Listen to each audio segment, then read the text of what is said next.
Hi friends, ಮಂಗಳ ಪಾಕಶಾಲೆಗೆ ಸ್ವಾಗತ. ಬನ್ನಿ, ನಾನಿವತ್ತು ಹಾಲು ಕೋವನ ಹೇಗೆ ಮಾಡೋದು ಅಂತ ತೋರಿಸ್ಕೊಡ್ತೀನಿ. ಮೈದಾ ಹಿಟ್ಟನ್ನು ಬಳಸ್ದಲೇ ಈ ಹಾಲು ಕೋವನ ಮಾಡಿ ನಿಮಗೆ ತೋರಿಸ್ತೀನಿ. ಬನ್ನಿ, ಈಗ ಮಾಡೋದು ಹೇಗೆ ಅಂತ ನೋಡೋಣ. ನೋಡೋದಕ್ಕಿಂತ ಮುಂಚೆ ಇನ್ನೂ ನನ್ನ ಚಾನಲ್ನ ಸಬ್ಸ್ಕ್ರೈಬ್ ಮಾಡ್ಕೊಳ್ಳದೆ ಹಾಗೆ ನೋಡ್ತಾ ಇದ್ದರೆ ಪ್ಲೀಸ್ ನನ್ನ ಚಾನಲ್ನ ಸಬ್ಸ್ಕ್ರೈಬ್ ಮಾಡ್ಕೊಳ್ಳಿ.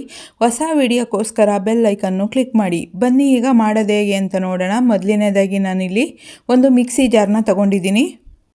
ಮಿಕ್ಸಿ ಜಾರ್ಗೆ ಒಂದು ಬಟ್ಲಿನಷ್ಟು ಹುರ್ಗಡ್ಲೆನ ತಗೊಳ್ತಾ ಇದ್ದೀನಿ. ಸಾಫ್ಟಾಗಿರುವಂತಹ ಹುರ್ಗಡ್ಲೆನ ತಗೊಳ್ಳೋಣ. ಮೆತ್ತಗಿರಬಾರ್ದು, ಸಾಫ್ಟಾಗಿ ಗರಿಗರಿಯಾಗಿರಬೇಕು. ನೀವು ಮೆತ್ತಗಿದ್ರೆ ಒಂದು ಸ್ವಲ್ಪ ಬಿಸಿ ಮಾಡ್ಕೊಂಬಿಟ್ಟು ಮಿಕ್ಸಿ ಜಾರ್ಗೆ ಸೇರಿಸ್ಕೊಳ್ಳಿ.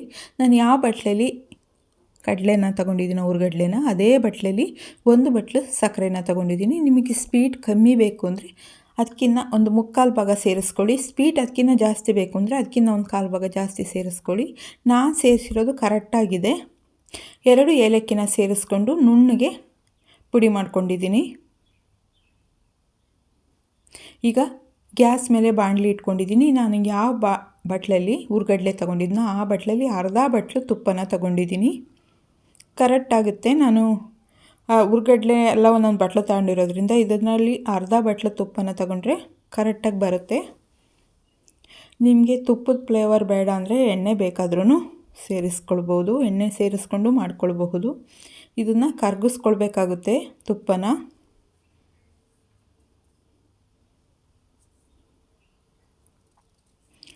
ಪೂರ್ತಿಯಾಗಿ ಕರಗಿಸ್ಕೊಂಡ್ಮೇಲೆ ನಾವು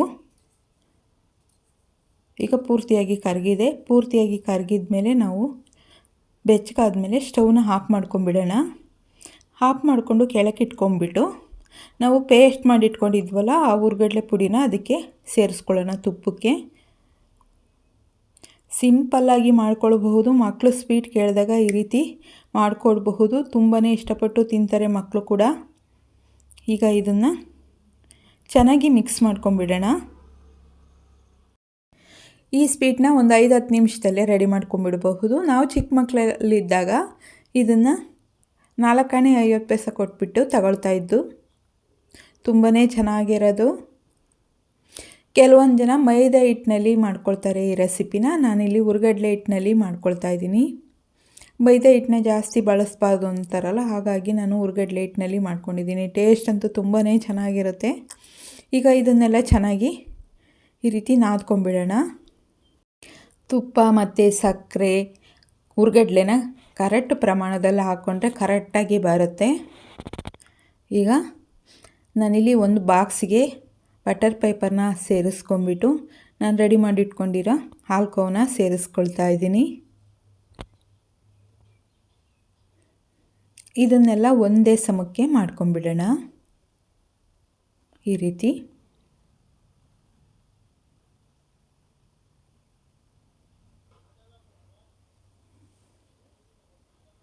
ನಾನು ಈ ಸ್ವೀಟ್ ಮಾಡಬೇಕಾದ್ರೆ ನಾವು ಚಿಕ್ಕ ಮಕ್ಕಳಲ್ಲಿ 4 ಆಣೆ ಕೊಟ್ಟು ತಗೊಳ್ತಿದ್ವಲ್ಲ, ಅದು ನೆನಪಾಯಿತು. ಈಗ ಈ ರೀತಿ ಒಂದೇ ಸಮ ಮಾಡ್ಕೊಂಡ್ಮೇಲೆ ನಾವು ಚಾಕಲ್ಲಿ ಪೀಸ್ನ ಮಾಡ್ಕೊಳ್ಳೋಣ. ಸುಮ್ಮನೆ ಮೇಲೆ ಈ ರೀತಿ ಮಾಡ್ಕೊಳ್ಳೋಣ. ಗಟ್ಟಿಗಾದ್ಮೇಲೆ ಕುಯ್ಯೋದಕ್ಕೆ ಪೀಸ್ ಮಾಡ್ಕೊಳ್ಳೋದಕ್ಕೆ ಕಷ್ಟ ಆಗ್ಬೋದು. ಅದಕ್ಕೆ ಈ ರೀತಿ ಕಟ್ ಮಾಡಿದ್ದಾದಮೇಲೆ ನಾವು 2 ರಿಂದ 3 ಅವರು ಆಚೆ ಕಡೆ ಏನಾರು ಬಿಡ್ಬೋದು. ಫ್ರಿಡ್ಜ್ ಇದ್ದರೆ ಫ್ರಿಡ್ಜಿಗಾದರೂ ಒಂದು 2 ಅವರ್ ಇಕ್ಕಿದ್ರೆ ಸಾಕಾಗುತ್ತೆ. ನಾನು ಫ್ರಿಡ್ಜ್ಗೆ ಇಟ್ಟಿದ್ದೆ 2 ಅವರು, ಗಟ್ಟಿಗಾಗಿದೆ. ನಾನೀಗ ಒಂದು ತಟ್ಟೆಗೆ ಸೇರಿಸ್ಕೊಳ್ತಾ ಇದ್ದೀನಿ. ಈ ರೀತಿ ಮಾಡಿಕೊಂಡು ಓಪನ್ ಮಾಡಿದ್ರೆ ಚೆನ್ನಾಗಿ ಬಂದಿದೆ. ನೋಡಿ ಎಷ್ಟು ಚೆನ್ನಾಗಿ ಬಂದಿದೆ ಅಂತ. ಈಗ ಬಟರ್ ಪೇಪರ್ನ ತಕ್ಕೊಂಬಿಡೋಣ. ನೀವು ಬಟರ್ ಪೇಪರ್ ಇಲ್ಲಾಂದರೆ ತುಪ್ಪ ಸವರಿ ಬೇಕಾದರೂ ಮಾಡ್ಕೊಳ್ಬಹುದು.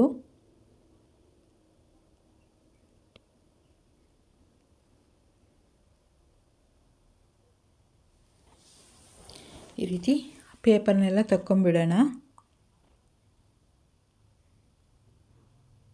ನಾವು ಆಗಲೇ ಪೀಸ್ ಮಾಡಿರೋದ್ರಿಂದ ಪೀಸ್ಗಳು ಪೇಪರ್ ಕೀಳಬೇಕಾದ್ರೆ ಬರ್ತಾಯಿದೆ.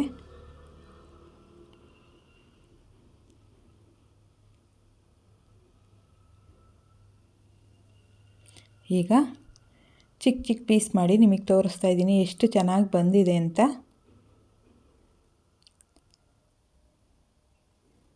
ನಾವು ಫ್ರಿಡ್ಜಿಗೆ ಇಕ್ಬೇಕಾದ್ರೆ ಈ ರೀತಿ ಪೀಸ್ನ ಗೆರೆನ ಮಾಡ್ಕೊಂಬಿಟ್ರೆ ಈಸಿಯಾಗಿ ಬರುತ್ತೆ. ನೋಡ್ತಾ ಇದ್ದೀರಲ್ಲ ಫ್ರೆಂಡ್ಸ್, ಎಷ್ಟು ಈಸಿಯಾಗಿ ಬಂದಿದೆ ಅಂತ. ಟೇಸ್ಟ್ ಕೂಡ ತುಂಬಾ ಚೆನ್ನಾಗಿರುತ್ತೆ. ಒಂದು ಸಲ ಟ್ರೈ ಮಾಡಿ ನೋಡಿ. ಏನಾದರೂ ಸಡನ್ನಾಗಿ ಈ ಸ್ವೀಟ್ ಮಾಡಬೇಕು ಅಂತ ಅಂದ್ಕೊಂಡ್ರೆ ಈ ಸ್ವೀಟ್ ಮಾಡಬಹುದು, ತುಂಬಾ ಚೆನ್ನಾಗಿರುತ್ತೆ. ಒಂದು ಸಲ ಮನೇಲಿ ಟ್ರೈ ಮಾಡಿ ನೋಡಿ, ಖಂಡಿತ ನಿಮಗೂ ಇಷ್ಟ ಆಗುತ್ತೆ. ನಿಮ್ಗೆ ಏನಾದರೂ ಈ ವಿಡಿಯೋ ಇಷ್ಟ ಆಯಿತು ಅಂದರೆ ಪ್ಲೀಸ್ ಒಂದು ಲೈಕ್ ಮಾಡಿ, ಶೇರ್ ಮಾಡಿ, ಸಬ್ಸ್ಕ್ರೈಬ್ ಮಾಡಿ. ಹೊಸ ವಿಡಿಯೋಕ್ಕೋಸ್ಕರ ಬೆಲ್ ಐಕನ್ನು ಕ್ಲಿಕ್ ಮಾಡಿ. ಯಾರ್ಯಾರು ವಿಡಿಯೋ ನೋಡಿದ್ದೀರೋ ಅವರಿಗೆಲ್ಲ ಧನ್ಯವಾದಗಳು.